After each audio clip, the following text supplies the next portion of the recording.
Imagine being warned years in advance that one of hip-hop's biggest tragedies was not just bad luck, but carefully planned.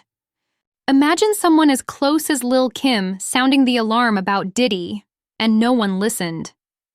Now, decades later, secrets are spilling out. From Biggie's last voicemail to shocking confessions by insiders, the story of the Notorious B.I.G's death is being re-examined like never before, and this time, people are finally connecting the dots. Before we dive deep into these explosive claims, make sure to hit that subscribe button and join us here on Celeb Wood, where we break down the biggest celebrity scandals with the receipts the mainstream won't show you.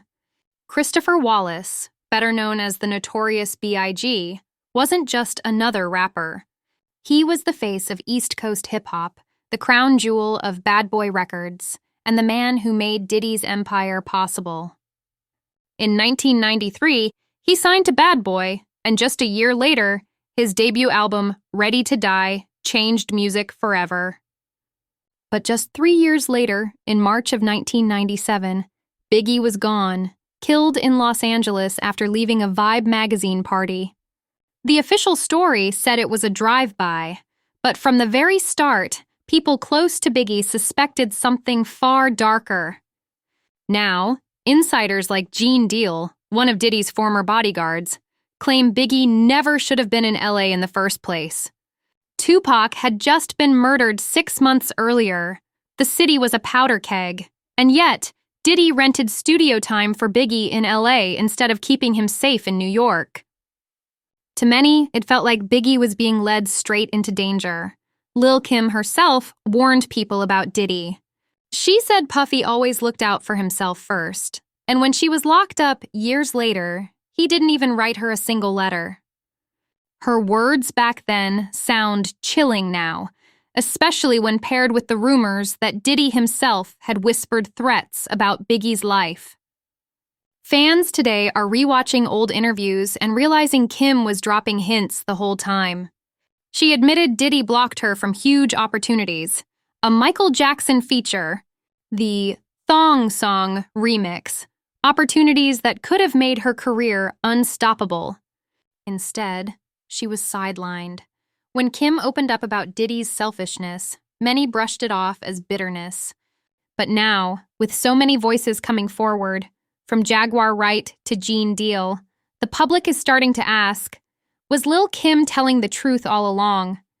What most people don't know is that Biggie was planning his own escape. According to Gene Deal, Biggie had a $62 million contract on the table for a new label he wanted to launch, one that would include artists like Lil Cease, Charlie Baltimore, and even Cameron. He wanted his publishing back. He wanted independence, and that independence could have cost Diddy millions. Then, there's the eerie detail Gene revealed. Someone from their own crew allegedly marked Biggie's SUV with stickers that night, making sure everyone knew where he was sitting. Puff's car didn't have those stickers. Biggie's did. Why? Jaguar Wright has gone as far as to claim Faith Evans, Biggie's wife at the time, was caught in the middle of Diddy's schemes. She says Faith was hired to play a role and knew more than she let on. Faith has always defended Diddy, saying he and Biggie had a bond even closer than hers. But others argue that Faith's loyalty is suspicious, pointing out that her relationship with Diddy raised eyebrows long before Biggie's death. If Biggie really was planning to break away from Diddy, then his death was more than just tragic. It was convenient.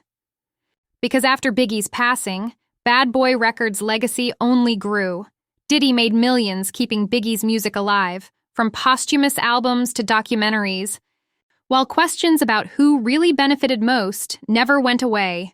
Meanwhile, Lil Kim, the woman closest to both men, was pushed to the side, replaced by Nicki Minaj in the 2000s under Diddy's management. Even that move felt like a calculated betrayal. And let's be real, this wouldn't be the first time an artist got trapped in a cycle of power and exploitation under Diddy. From Mace to Danity Kane to even recent lawsuits, the same pattern keeps showing up. Artists rise, artists shine.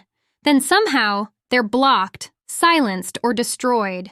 Lil Kim's story isn't just about one woman warning us. It's about a system where money, power, and control are worth more than loyalty or life itself. Biggie once said all he wanted was 500,000 fans and a better life for his people.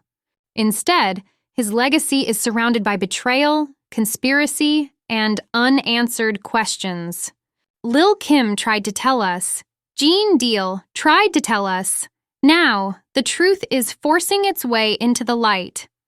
But the question remains, did Diddy knowingly put Biggie in the line of fire? Or was it all just tragic timing? What do you think, Celebwood family? Was Biggie set up by the very people he trusted the most? Or is this just another layer of rumor added to hip-hop's most haunting mystery? Drop your thoughts in the comments, because this story is far from over.